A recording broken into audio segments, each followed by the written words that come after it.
Hello again. I'm back with another clock. This one is a Hammond, and I believe that it is an advertising clock. I've never seen one like this before. The dial reads Club Electric. I have no idea what company that might have been. And the story on this is I found it on eBay. It was up for auction. The starting price was $8.88, and my bid was the only one. The downside of this is the fact that it's coming without a case. And it's a most unusual design in terms of the size of the dial and then the motor portion. So I'm not even sure what kind of a case this would have fit into. But if I am unable to repair it and then someday come up with the case that fits it, the fact that I will have some good replacement parts, mainly the rotor and the coil, because if you're trying to fix a Hammond clock and need to come up with a new coil or a rotor, they can cost you as much as $45 a piece. So for $8.88, I think I did pretty good. I'm estimating that this was probably from the 1930s. It still has its original cloth covered wire. And I'm going to take a closer look at it and figure out how I want to take it apart. It's interesting that there are some threaded posts here with a couple of nuts on it, and I believe that the case that fit over this was secured by these. And underneath each one, it looks as if there's a tab that I may have to bend up, which I think is what's going to remove the glass and the rim to access the hands on the dial. So let me start by doing that. I removed the nuts that were attached to the threaded stems here, and what's unusual is when I went to try to bend up the metal tab, I discover it appears as if they've both been soldered together. You can see a big hunk of solder here. There's less of it visible over here. So what I'm going to try to do is pick off the solder, try to remove it, and then see if I can get these tabs up, if that's the only thing that's holding this in position. I really don't know yet. So let me work on that.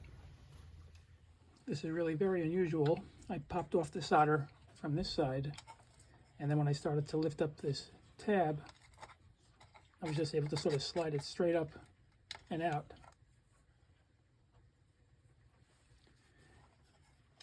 And let me try to do that to this side now. Okay, I was able to pry them off. Let me see if I can lift this out of here now.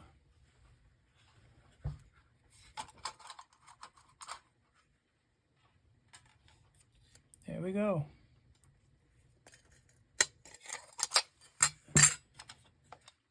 So this is actually a screw.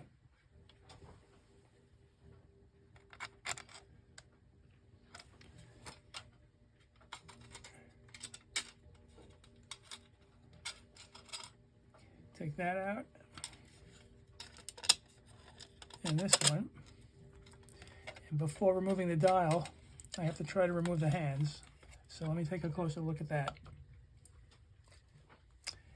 But before I do that, I realize the one thing I haven't shown is that this, in fact, is not a working clock. Let me go ahead and plug it in. Because it's a Hammond, it is not a self-starting clock.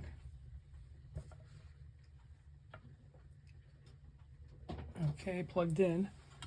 To start them, you have to give the start knob a spin.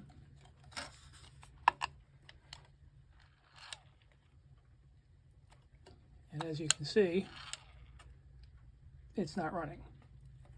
So back to trying to figure out how to remove the hands.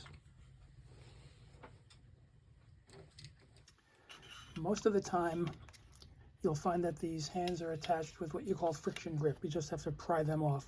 But a lot of Hammond clocks have the minute hand on a threaded stem, so you can unscrew it.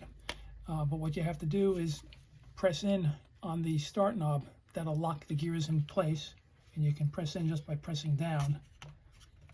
And then just try to unwind or unscrew the minute hand.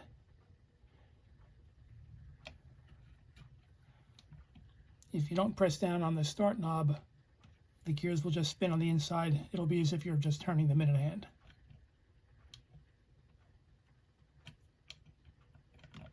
And there you go. Now, there's a small nut holding the, I meant the second hand, not the minute hand. A small nut holding down the minute hand. Let me see if I can easily remove that.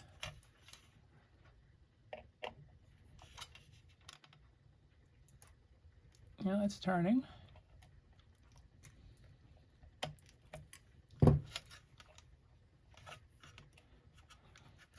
Usually with clocks that are approaching 90 years old, you have a lot more difficulty getting these off. Now, the minute hand I see is positioned in a rectangular nut, so there's only one way that it can be seated. Let's try to get off the hour hand. That's a bit tight.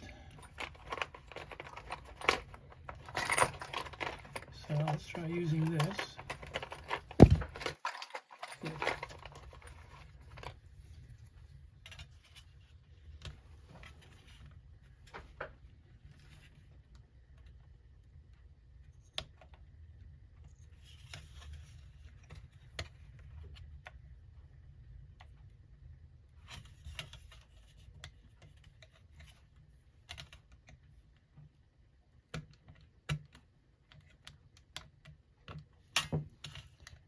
Okay. Now the reason you have to remove the hands is to make this clock work again. You have to access all the gears, clean and lubricate them, and the only way to get to that is through the dial. These are the 4 screws, the 4 nuts you have to undo to get inside. Another unusual thing I'm noticing is I'm beginning to wonder if this Hammond motor was used by some other company to make this an advertising clock, because what's odd is I have 4 holes here, 12, 6, 9, and 3, and they line up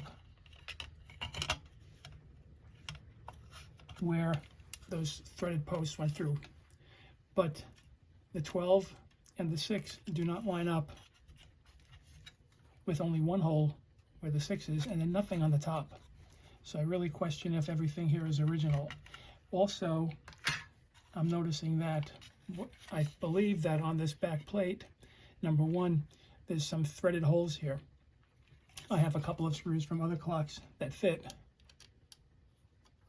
and I'm wondering if these are what was used to secure it into whatever clock case it was supposed to be in. Also, this hole here, I believe, is where the power cord came through, and somewhere along the way, whether the plug was removed and then the cord taken out from here and then reattached, I don't know, but it just has a real odd look to it. Anyway, let me work on undoing these 4 nuts and then I'll continue from there. Actually, instead of taking off this side first, I think what I'm going to do is approach it from here. That way I can remove the rotor and check to see if that's working or not. So to do that, I have to remove the set knob. I don't recall if this is a reverse thread or not, but let's find out.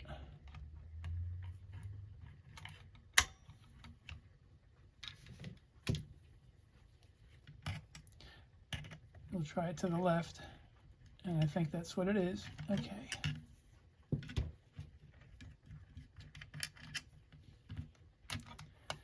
Next, undo the couple of nuts here.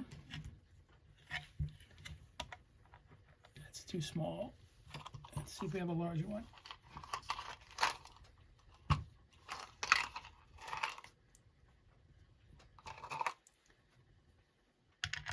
That's it.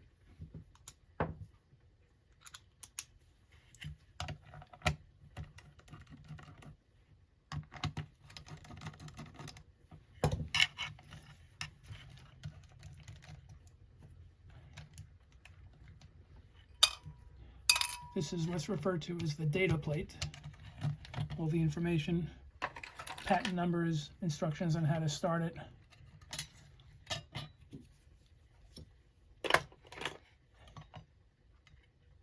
Okay, to remove the rotor, take off these 2 nuts.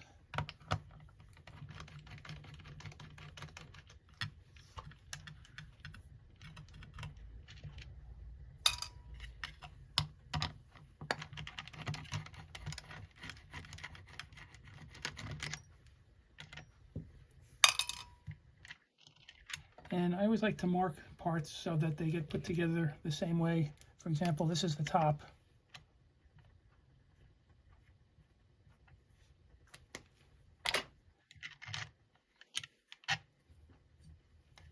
And we have the rotor.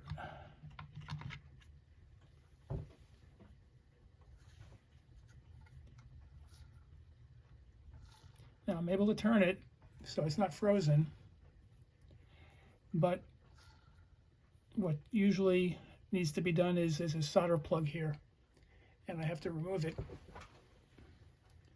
so that I can clean out the old oil that's in here and then replace it with some new synthetic clock oil. So let me get set up to begin work on that. Now, before I go to the trouble of opening this up to clean it out, I would like to see if it's actually working. So what I have is another setup like this. And what I can do with it, I know it's a good coil. Seat the rotor.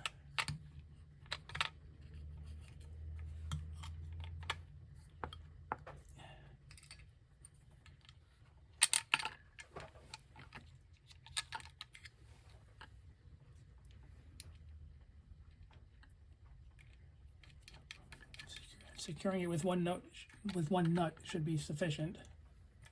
Let me move this out of the way. Let me plug this in, turn it on, and I have to give this start knob a spin. Let's see if it's going to work.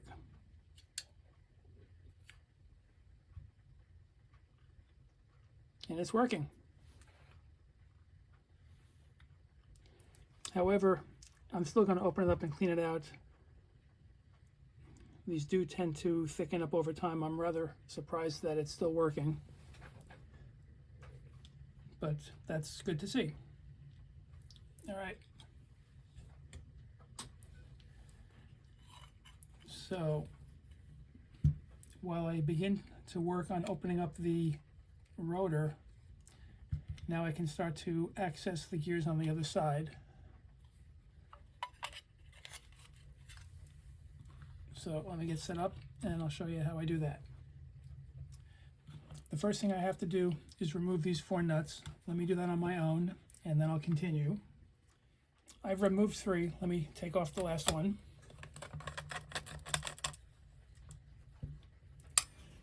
And to make it easier, when I go to put this back on, I'll also mark the location. So that black circle will fit on the stem with the black dot. Let's remove this plate from here.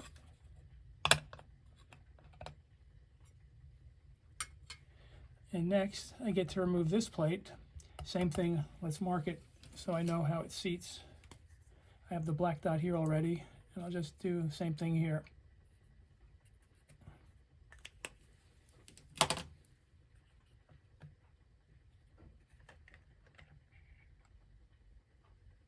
Okay, have a little spring here, don't want to lose that. This is sort of a kind of a cardboard type gasket. I can pick this up.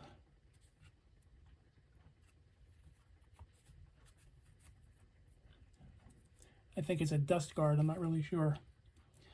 And they have a metal, sort of a clip around the whole setup here. And I'm going to take a few photos of these gears, see how they come out, so I have a good idea of how to put them back, and then I'll be ready to continue. So it looks like first take off the spring, and this comes out of here. They come apart. And this one.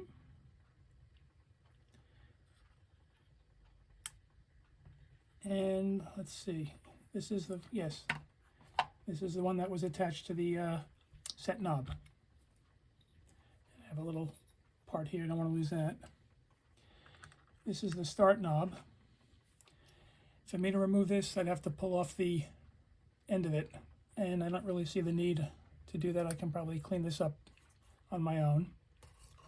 However, these parts I'll get into my ultrasonic with some hot soapy water, get them cleaned up, and then while that's going on, what I have to do is remove the solder from the rotor, and I'll get everything set up so I can show you how I do that. So let me get to work here. I'll be using my soldering iron to remove the solder, and underneath it is actually a little plug. A lot of soot is on here. Let me see if I can clean some of that off.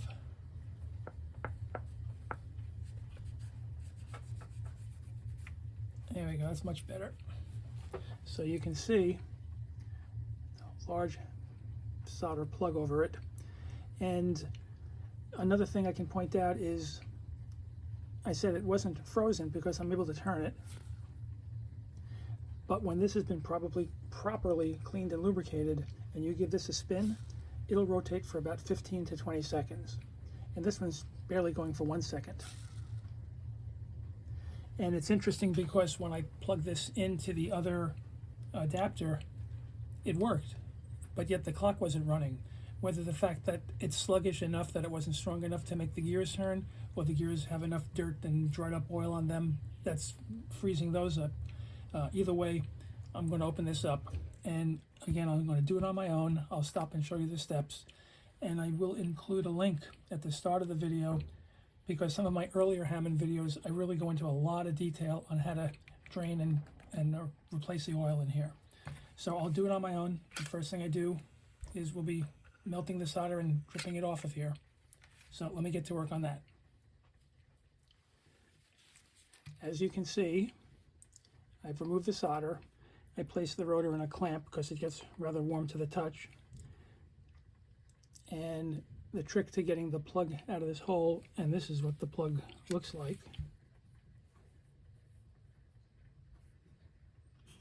is as you're heating up the solder with a very, very fine screwdriver, you have to sort of melt it and at the same time pry it up and out. What I do next is fill this up with liquid wrench.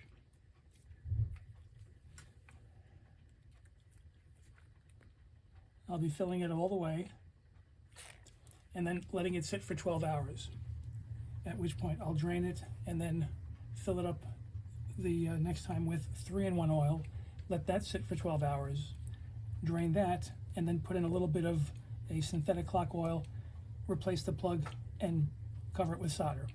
And I'm going to do all that on my own. I'll come back just to show you what it kind of looks like when you start to drain this. Anyway, let me get to work. It's been sitting now for over 12 hours. You can see some of the liquid wrench has leaked out a little bit here. And now you want to drain this. And that green color, that's the old oil coming out of here. And I'm going to finish on my own draining it, filling it up with the, as I mentioned earlier, the 3-in-1 oil and my synthetic clock oil, and then re-soldering the plug. What I will also do is, at the start of the video, add a couple of links to some other Hammonds that I fixed, where I went into a lot more detail showing how to do just this if you're interested. So let me get to work on all of that. Okay, I've completed cleaning out the rotor, lubricating it, and resealing the plug with some fresh solder. If you recall, when I tried to turn the output gear at the beginning, it would go for maybe a second. Now it's spinning much more freely. This is how this is supposed to look. And what I plan to do next is place all the gears back into position over the plate, or into the plate. I've also completed cleaning up the gears as well as the plates, both the front and back one, cleaning off any oil and dirt that's on them, as well as any dirt that's in the holes where the pivots of the gears fit into. Now, to lubricate everything, you want to use some synthetic clock oil.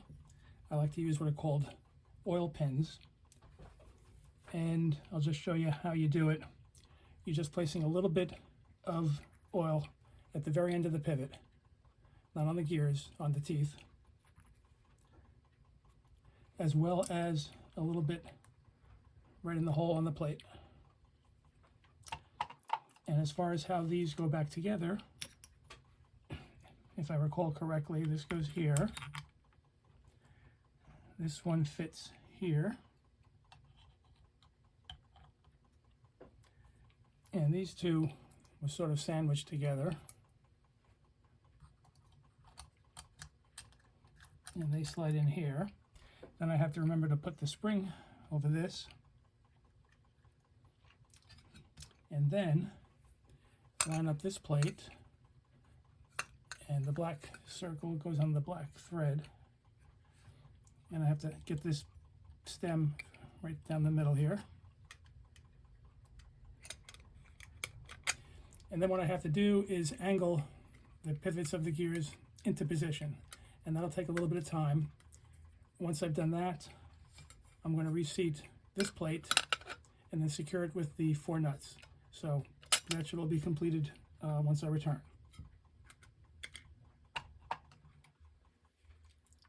Everything is back together. I also reseated the dust guard. And if you take a lot of photos, if you mark the positions before you take it apart, you'll have a pretty good idea of how it goes back together. What I want to work on next is I want to clean up the dial as well as the glass and the rim, and then I'll look to reseat everything along with the hands. So let me get to work on that. I've cleaned up the dial and the glass and the rim, and I also came up with a case that I can put this clock into. I'll show that to you. This came from a Hammond Como clock, and this opening is a perfect fit for this. Let me show.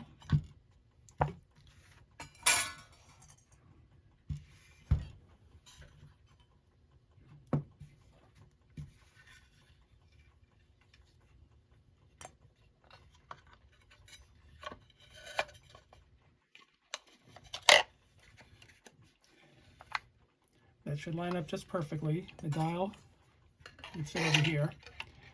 I've just run into one problem with it, that the screws that went into either side of the dial, which are these long ones, and then a couple of nuts went over them, they hit the case.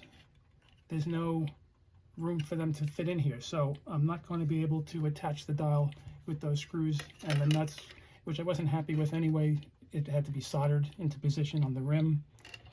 So what I'm thinking I might try doing is, if I can secure the dial to this front plate, maybe using something like a double-sided tape. So let me figure out how best to do that, and once I have a solution, I will continue.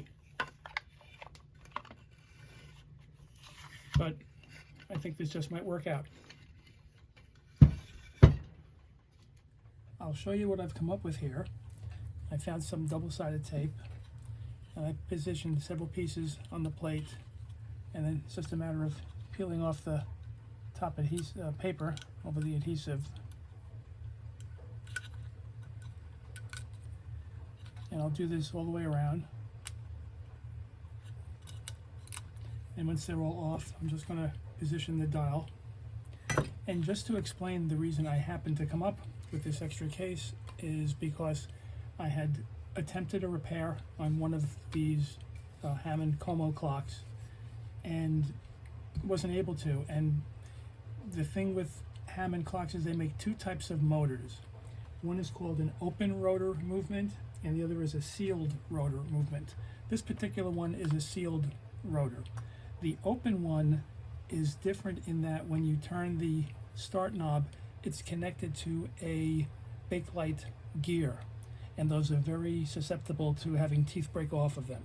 And the one that I originally got, that's the type of gear that was in it, and the bakelite gear broke, and I wasn't able to repair it. But at some point I came across a second clock, and by combining parts, I ended up with one good working clock. Anyway, let me continue and get the dial secured onto here. The dial is secured. What I want to do now is reseat the hands. First, I have to put on the minute hand.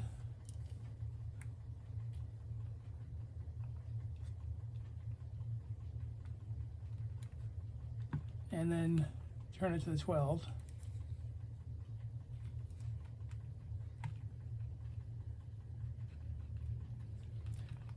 And then remove it and seat the hour hand on the 12.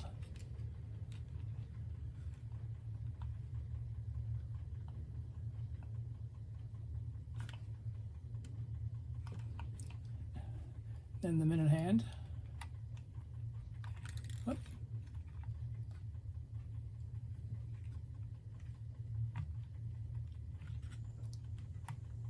And let's see how easy it is to place that small nut back over it. If I can find it here. Here we go.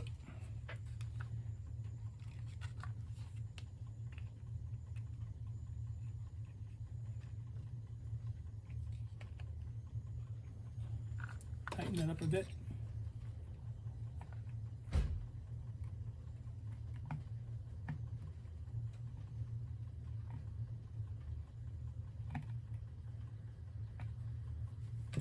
Okay, and now the minute hand.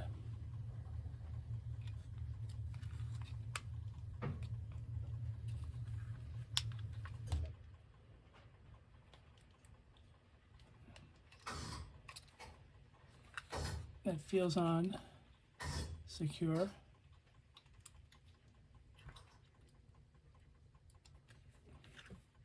Okay, what I want to do now is place this over the glass so the hands don't get bent.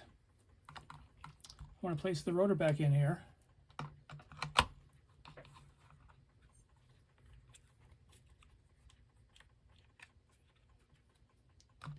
Because I like to test to see that it's actually working before I try to get it into the case.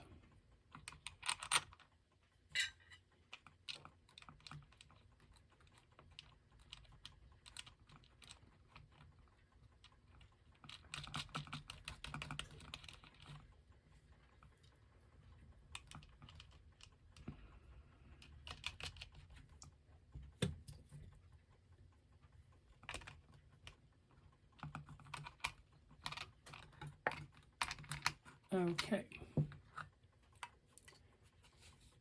so let's plug it in.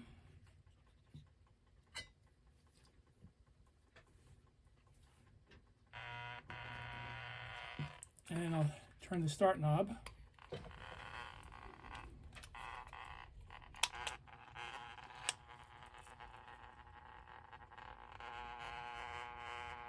And it's running. And one unusual thing I've noticed with some of these Hammonds, when you're holding it in this position, it's very noisy.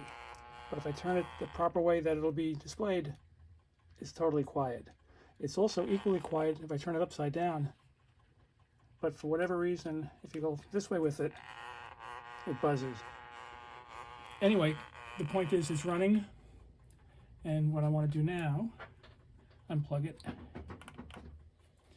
I'm going to work on getting this back into the rim with the glass, and what I'm realizing is I don't have any way to secure it to the front of the case. So I may have to actually, once I have this in here, I may actually have to solder this back to this rim the way it originally was. Otherwise, once it's in the case, there's nothing to stop the rim from just coming out. So let me work on that, and once I have this really secured in here, then I'll continue. Okay, I'll show what I've done. It turns out I wasn't able to solder the edge around the rim because the solder wouldn't stick to this silver plate. However, what I discovered was that once I fitted the whole mechanism back into it, it was a relatively tight fit. And then I just, using pliers, slightly bent in the rim all the way around. So now it makes for a really very tight fit. This is not going to come out. So what I want to do next is look to clean up the case. A lot of dirt on it, I'm sure. I'll go over it with my Howard's Restorer finish and then some wax polish. Once I have that cleaned up nice, a few scratches on this back plate, I'll paint that. Then I'm going to have to remove the plug from the wire so I can pass it through the proper hole here. and then figure out a way to secure it to the back. I can also point out that although this is an original cloth covered power cord, and some of the cloth is kind of frayed, but the underlying two leads of the wire, this insulation is very much intact. So I feel pretty comfortable using this existing power cord. Anyway, let me get to work on all of that. Okay, I've completed the work on the case. I've cleaned it, stained it, and polished it. I think it came out looking quite good. And what I also did was I painted the back plate, and I removed the plug from the cord so I could slide it through the plate. And when I put the plug back on, I also seated one of these little insulation discs to make it a bit safer when you're plugging it in and out. And what I want to do next is reseat the back plate onto the back of the clock.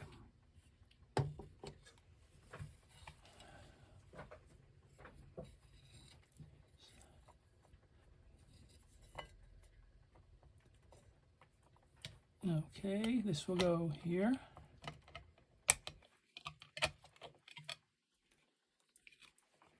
Pull the wire up a bit. Next, I have to place the data plate back on. A couple of nuts to hold it.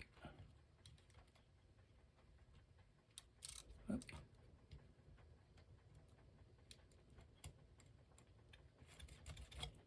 There's one.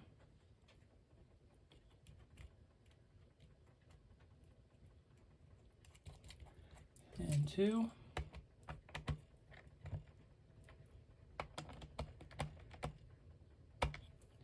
Now I can put the set knob back on.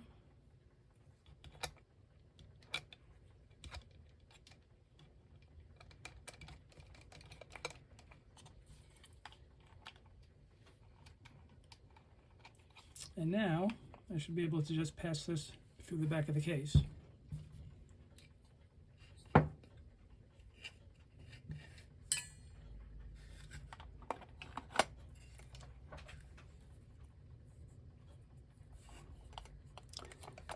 And I actually put it on the wrong way. Let's reverse it.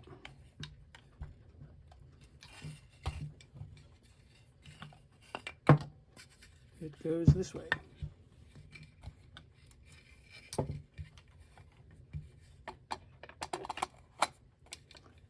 Much better.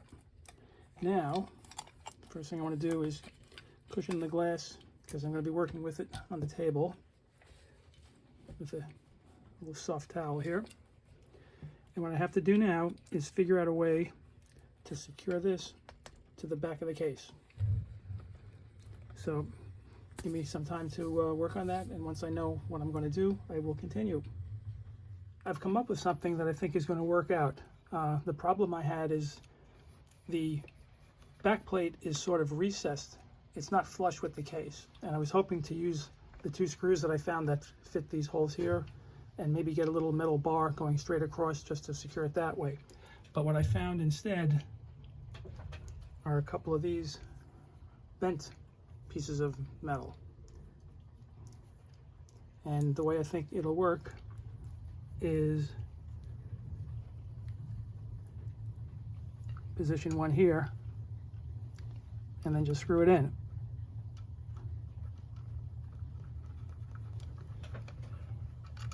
See how that works.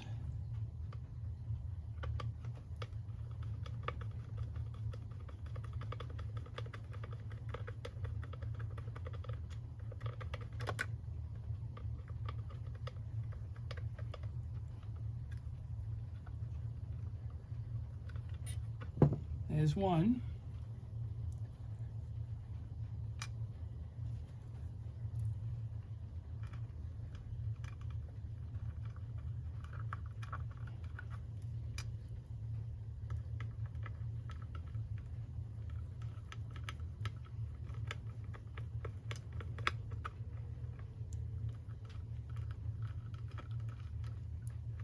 Now they're not in quite 100% tight, because one other thing I've noticed is that although when I positioned the dial back on the mechanism, I thought everything was in the exact position that I took it apart, but when I have this straight, by turning the clock over, I'm seeing that the 12 is off. So I have to rotate this to the proper position, which is that. And then it causes the back plate to be a bit crooked. So in terms of a purist, it's not quite ideal, but I don't think that's going to matter. Now I'll tighten the screws all the way here.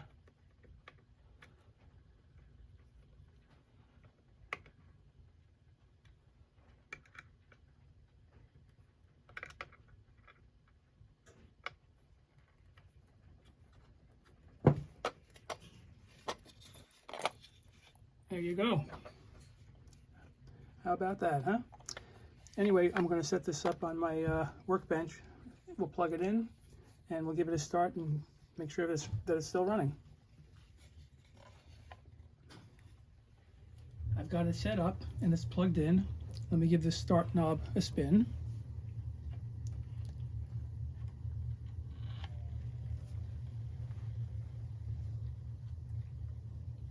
And it's running. And as you can tell, it's running quiet. So there you have it. It's a Hammond, what I believe is an advertising clock, some company called Club Electric. It's from the 1930s, and I managed to get it into a clock case from a Hammond Como clock, also from the 1930s. So I'm pretty pleased with how I managed to put this all together. I hope you enjoyed the video. I'd love to hear some comments and questions on it if you have any. And please feel free to check out some of my other videos. That pretty much wraps things up. Bye for now.